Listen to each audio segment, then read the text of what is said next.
Welcome to the All Things Real Estate Podcast with our very own Josh Barker. With more than 20 years of experience and over 5,000 properties sold, Josh brings a unique perspective to the real estate market. Let's get started. So it is May of 2024. Doesn't that sound crazy to say that?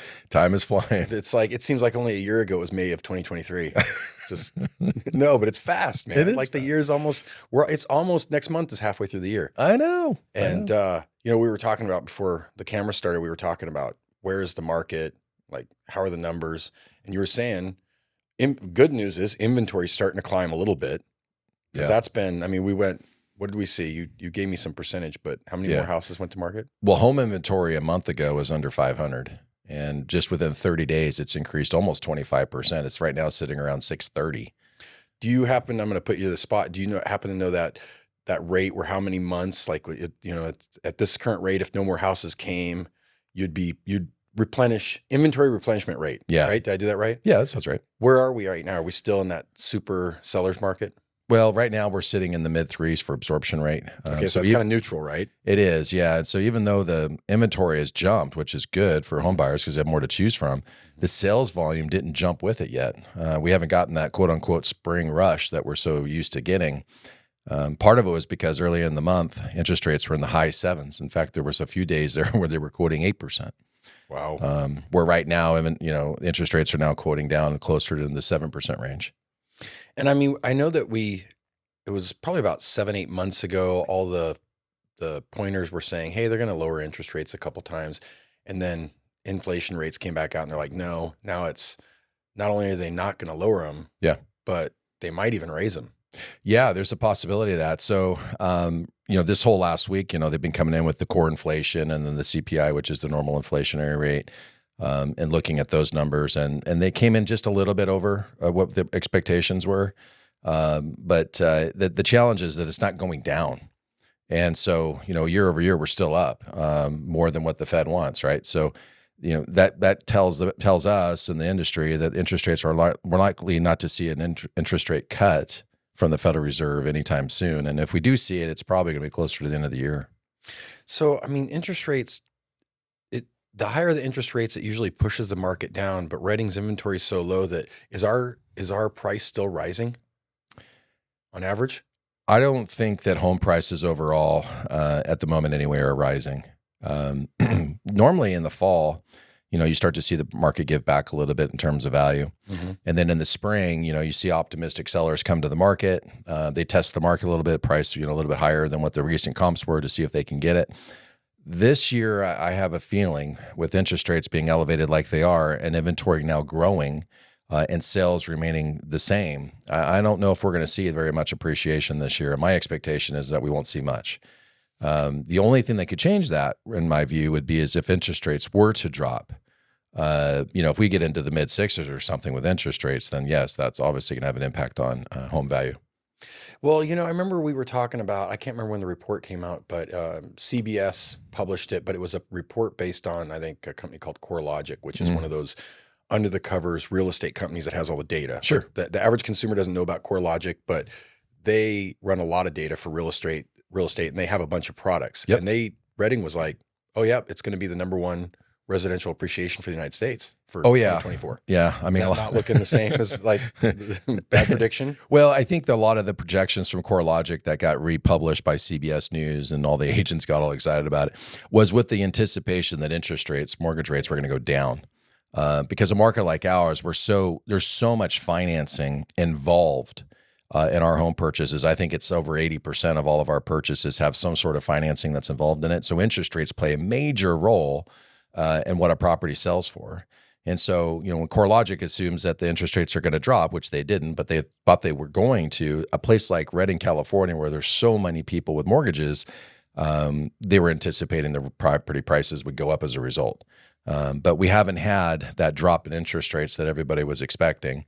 And it's likely, like I said earlier, it's probably not going to be something we're going to see happening until probably closer to the end of the year. And you were talking about in your market update that there was actually an increase in building permits pulled, which was a good, because 2023, if I remember correctly, it was like In 2023, I think there was a little over 70 permits pulled. The year before was like 220 something. So we saw a reduction of like 67%. Yes, monster reduction year over year last year. And then this year we've had a little bit of an uptick in the first quarter. I think we were in the mid-20s for permits pulled. In the previous year, it was like 7 or something. So it's much better right now. But those numbers still don't, even come close to what, is necessary to replenish the housing market. There's a couple of builders in town that are doing their very best to bring product to market. The one that's probably the most active in the market right now is D.R. Horton. Their tagline is they're the number one national home builder in terms of units built. I think they built like 87,000 properties in 2023 in the country, so they're pretty active that way.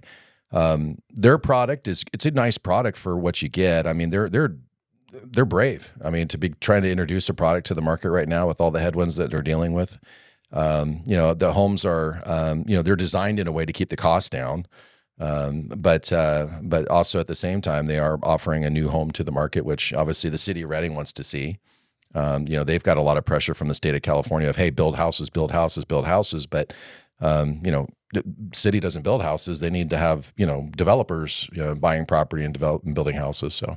Is the city doing anything to maybe help like stimulate that at all? Are they cutting any fees or are they just saying, hey, build a house? It's a good question. This last several years, the state of California has been signing some legislation that's made it easier for the city to go in and do things like rezone, modify their existing general plan, where before it would have taken an amendment that, would have been at the executive level and then voted on. Where now it's the law of the land in the state of California. So it's easier for them to go in and redesignate property and change the zoning and make it a higher density zoning than what it could have been in the past.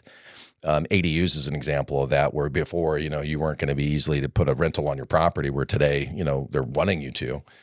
So there's things like that are happening, but no, the fees are, they're not coming down for the home builder. No, not at all. And if you add in the regulations that the state's imposing as well, in terms of what they want people to put in these homes, it's just driving the cost up. Well, I know like there was two main factors to the inflation rate. There was more money circulating in the market, which is going to cause inflation. But the other thing was that the supply chains were all pinched during COVID. Yeah. And that's obviously given way. What about like the housing materials? Are we seeing any relief, or is that like, no, whatever relief we saw, inflation picked it up? Yeah. Well, we have had, the scarcity of those products obviously caused massive inflation initially. Those supply chains, for the most part, with the exception of when you get into circuit panels and breakers and fuses and things like that. I mean, when you get into some of these commercial construction situations, there's a huge wait time. I mean, 6 months to get what they need, right? So I didn't know that. Yeah. So there are some components that are backed up. But a lot of that has to do with, like I said, like circuit breakers and circuit panels and, some of those types of things. There's just a bottleneck there. But for a lot of the other materials, the prices have come down considerably compared to what they were at one point. And they probably are at this point, maybe ticking up just a little bit with inflation.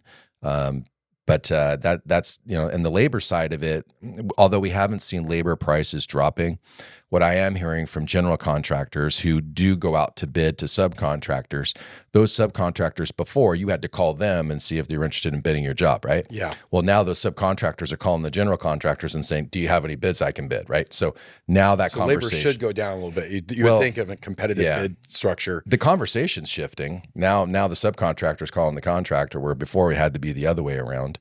And that could lead to potentially lowering of wages if in order to be competitive, it's just who cuts first, right?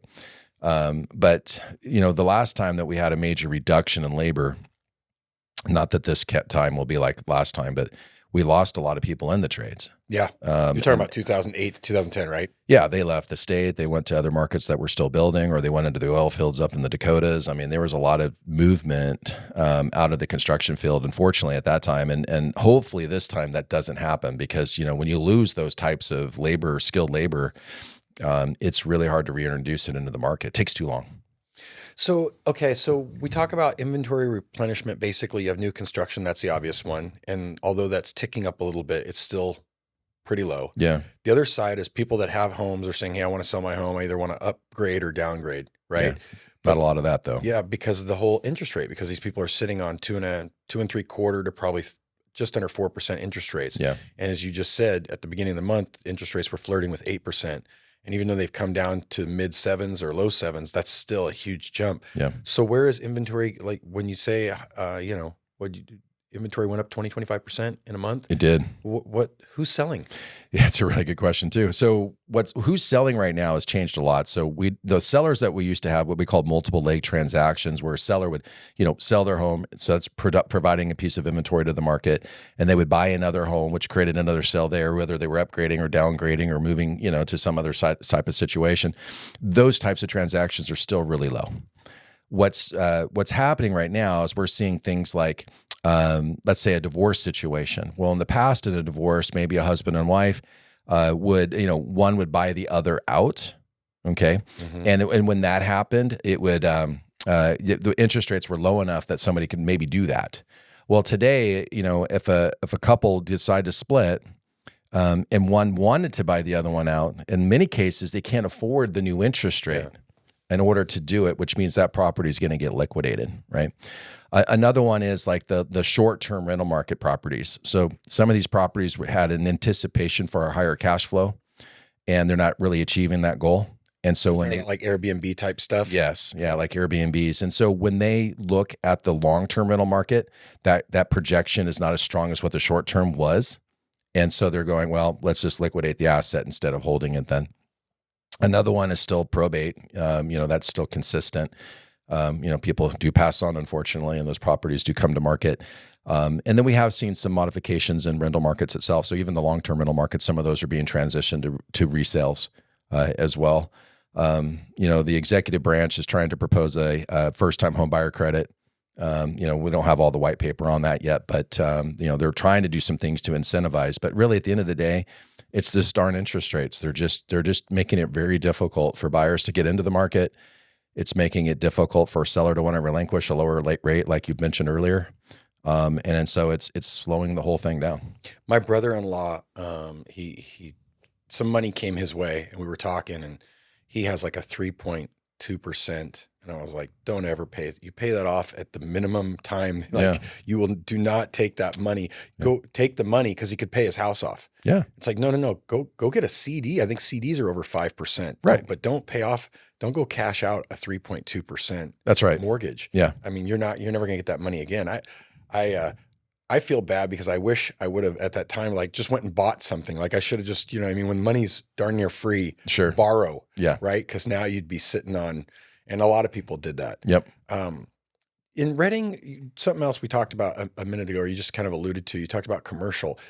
How is the commercial inventory? It looks, when I drive around town, it looks like there's a lot of empty commercial. There's a lot of signs. Yeah, it's interesting. So it depends on what you have. So the strip mall situations, right? Mm-hmm. Retail, larger box retail, primarily, really hard time.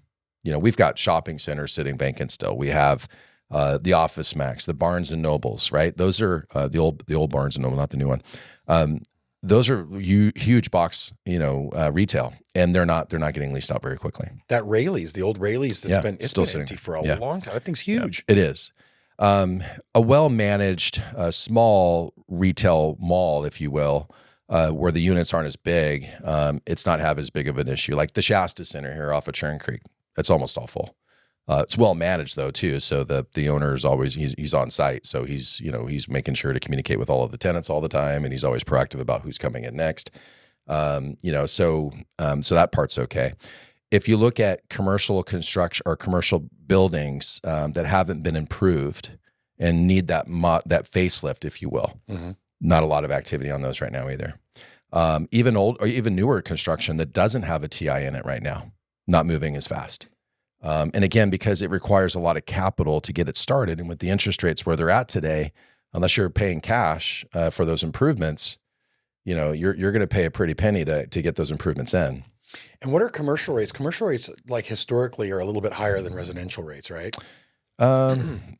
No, I don't think so. So I just leased out and I don't do a lot of leasing, but I helped a friend out here recently on a commercial building, and we've leased out 2,100 square feet for $3,500. And it was about $1.50 a foot or so. And it was in good condition, move-in ready. It had private offices and nice flooring and carpet and paint and all those things, and nothing that the tenant needed to do when they moved in. secured a 3-year lease at that price. It took me maybe 7-8 days to even have a person have enough interest and wanted to take it. So that type of property was very available. Was liquidated quickly. Yeah, real quick. With no issues. And I was a little surprised because I thought it might sit a little longer than that, but it didn't. And the reason why is because there just isn't a lot of office space that's in good condition, that's move-in ready, where somebody doesn't have to come out of pocket really to make it work. And so that's a big reason why those types of units are going fairly quickly. But if you look at houses, for example, let's take the average 3-bedroom, 2-bath, 2-car garage, about 1,400 square feet. I think rentdata.org would tell you it's probably $2,100 a month. Wow. For 1,400 square feet. Crazy. Yeah. And so I don't know what that price is per square foot. $1.50, wouldn't it? Pretty similar. Yeah. So there's your answer to your question. Yeah. Wow, that's, man, $2,100 for a 1,400 square foot 3-bedroom, 2-bath sounds crazy. Single family home. That's the average too. I mean, there's some that are paying more. Wow. I lost my voice. Look, that you got me verklempt with that data. So, looking over to like, what do you think the summer is going to be like? If interest rates, they do it every quarter. So, right, like the interest rate either goes up or down by the quarter as far as the feds. Yeah. Well, so if they're going to do anything. Yeah. So the next one is in June. Yeah. So there's another conversation they'll have in June. They just came out and said they're not doing anything. So most of the tea leaves are pointing towards, well, if the data continues to come in the way it is right now, there's probably not going to be any incentive for them to cut rates at all. There would have to be a significant change in the fact pattern between now and then before they would do that. And I don't know of a report that'll come out between now and then that could cause that. Yeah. So I just don't see rates modifying too much from the Federal Reserve's perspective. But interest rates are interesting, or mortgage interest rates are interesting because a lot of it has to do with what investors think the long-term bond is going to do in the future. So, for example, if, I don't know, our listeners, I don't want to overcomplicate a podcast, but like the rate for a 30-year bond, basically tied to a mortgage rate, right? Mm-hmm. That has to do with what the future expectations are for what that bond will be. So like, if say the bond today on a 30-year, low 7s is what those numbers are right now. If they anticipate that in the future, it's likely to be 5%, then they're going to buy more of them are going to buy the bond at 7 right now. Yeah, of course. But the more that buy the bond at 7 right now, that pushes the price down a little bit because it's all about supply and demand. So if more people want it at 7, then the rate comes down a little bit to like high 6s.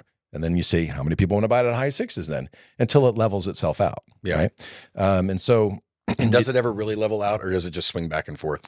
No, it always swings. Yeah. But we were in the mid 4s for years. Yeah. I mean, I think we had like almost a 10-year run at 4.5%. So, you could, you owned your home at 4.5. When you decided to sell it, you got a new house at 4.5. When you sold that home, you go get another one at 4.5. You know what I mean? So It was just super stable on the financing side. And that has been completely out of balance recently. So most of our buyers now, that are coming in, we have our local buyers, of course, but our feeder markets are really the state of California. So Sacramento, the Bay Area, Southern California, the middle of the valley, they're getting priced out of the markets there. And they might have a job that allows them some flexibility, or they might take a job up here. And our housing is less expensive than the rest of the state in most cases. Oh, yeah, by far. I can't imagine a market that has hospitals, a Costco, the various amenities that we have that has lower. Oh, it's incredible. Yeah. And so a lot of them are moving up here for that reason. It's funny, this last week I went on a listing presentation, met with a seller, and they told me that the other agent that was interviewing for the job told them they specialized in international marketing. and I started to smile, and I'm like, I can appreciate that. But have you heard of a thing called the internet? Every listing now is international. And I don't think there's too many buyers looking for real estate in Redding, California from Hong Kong. No. Or Singapore. So I don't know. I'm going from there. I would say that really for us, we focus heavily on those feeder markets because we know the data tells the truth. Yeah.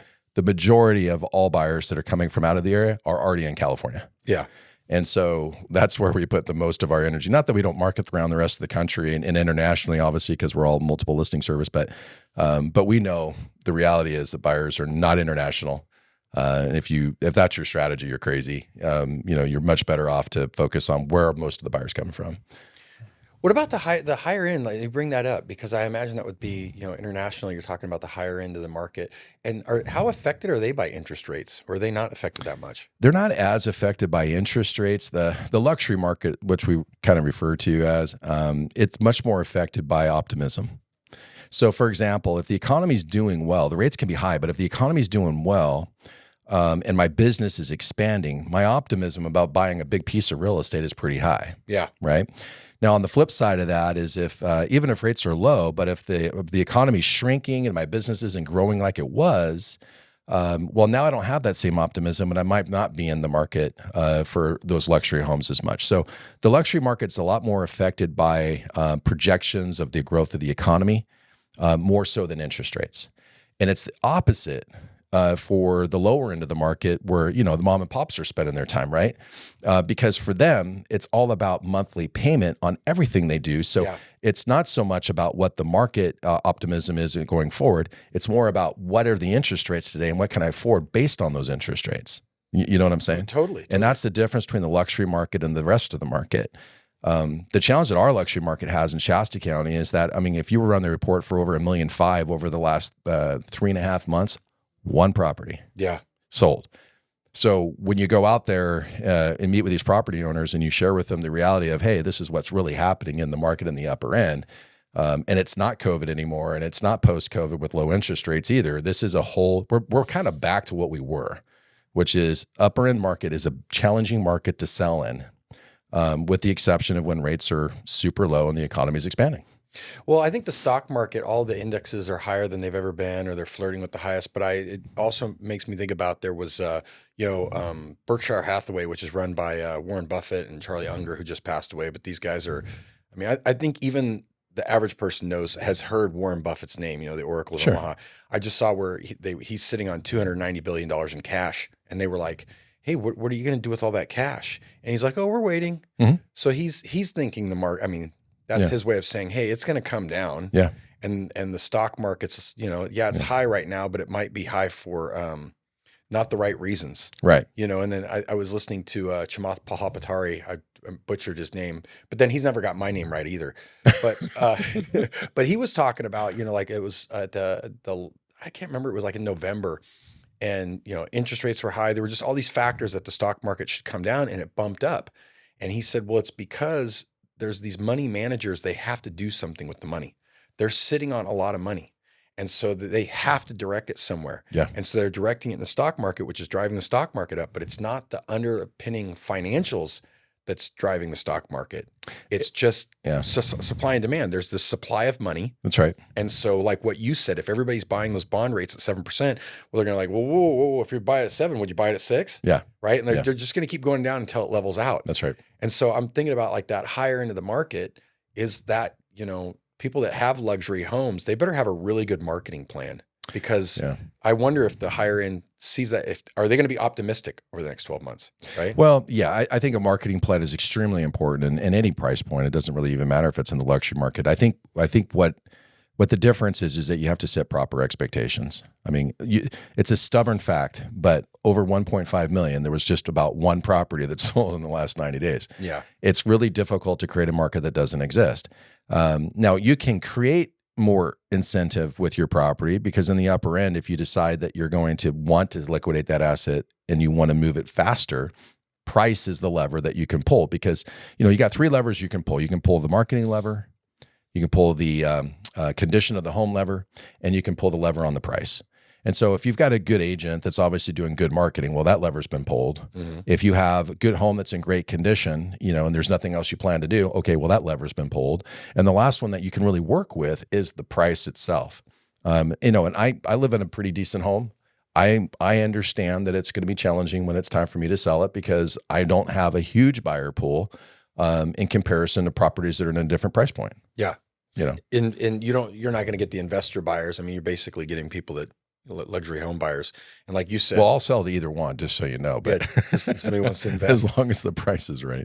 I just think that also the luxury home sellers, from my time when I worked in real estate, the issue was that you would go against other realtors that would tell them whatever price they wanted. And so they were less, when you're dealing with the smaller segments, there's so many sales data, right? Like you said, there's only one house over 1.5 million. You don't have a lot of comps.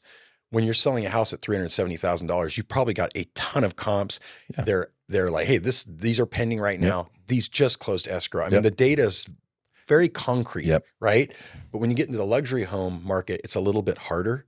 Oh, and so those conversations are a little more like, hey, look, a little more reality, like that's a little bit harder. Do you find that? Or, I mean, I've been out of the game a long time. No. Well, I mean, the difference is you're right. There's not as much comparable data to pull from. So if you look at just sold data, there's not a lot there, right? So what we typically do with our property owners in the luxury market is we look at what the active inventory is. And then we encourage our clients to consider being in that first position in terms of value versus price. Because if there's only going to be, at the very best case, maybe 1 to 2 properties, maybe that are going to have an opportunity that month, right, for a person to look at them. Well, then if you're number 5 on the list versus number 1 or 2, you're probably going to get picked over. And so you're trying your best to make sure you maintain a good position. So when the buyer does come through, you have the opportunity to sell it, right? Yeah. And that's a management piece. You're doing that all the time. You're looking at the active inventory and you're making adjustments based on that. And then understanding their motivation too. Some sellers that, most people in the luxury market, it's not real common that somebody will come to us and say, hey, we need to be out of here in 30 days. You know what I mean? Because they're usually not in the position that they have to do that. And so they have more time, and time and price is something that they have to weigh out. What would you consider the price point for the luxury market in our area? It starts to really pick up, I think, right over $1 million. Wow. Yeah. That's why we set our cap there, actually, because for people probably don't know this, but we cap our fees at $1 million. So in other words, if it sells for $1.5 million, we don't charge any more than if we sold it for $1 million. Oh, nice. And the reason why we do that is because we know the work that we're putting in at $1 million is the same as we're doing at the work at $1.5 million, right? So it doesn't make any sense for us to try to create more revenue there. It's not fair, from our perspective anyway. So that's one thing that we do. But so that's where the luxury market starts to really kick off. And that's where it starts to get more challenging too. The sales volume drops rapidly. You've got dynamics in the market with comparables and things like that change regularly, and you're just, you got to stay on top of it. So before we, because I think we're running close on time, what do you see over the next month? Do you see the inventory going up? Do you see sales? What's the Josh Barker crystal ball? Yeah, the next 30 seconds, I would say that we expect inventory to climb for sure between now and next month. We think sales volumes are not going to grow with it unless for some reason interest rates drop faster than anticipated. But it's still, when we talk about the lower end of the market, so let's say below 425, I mean, you're still, as soon as interest rates start to come down, those houses the price is going to go up because inventory is not going to be replenished by new construction. It's only going to be replenished by people bringing to market. And so I would still push that, marry the house, date the interest rate. Don't disagree. Yeah, because it'll never be. I saw a stat the other day that talked about if people, the last time interest rates were at I think 7% or 8%, was in the early 2000s, that if people said, hey, I'm going to wait until the interest rates come down, by the time they did, the house had, gone up 40%. That's right. Yeah. And we'll see that again. So, yeah. Well, thanks, Josh. Thank you too. I'll see you in June. All right. Sounds great. Thanks. If you're enjoying the All Things Real Estate podcast, please feel free to subscribe, rate, and leave a review wherever you listen to your podcasts. That helps others find the show, and we really appreciate it. Thanks again for tuning in, and we'll catch you in the next episode.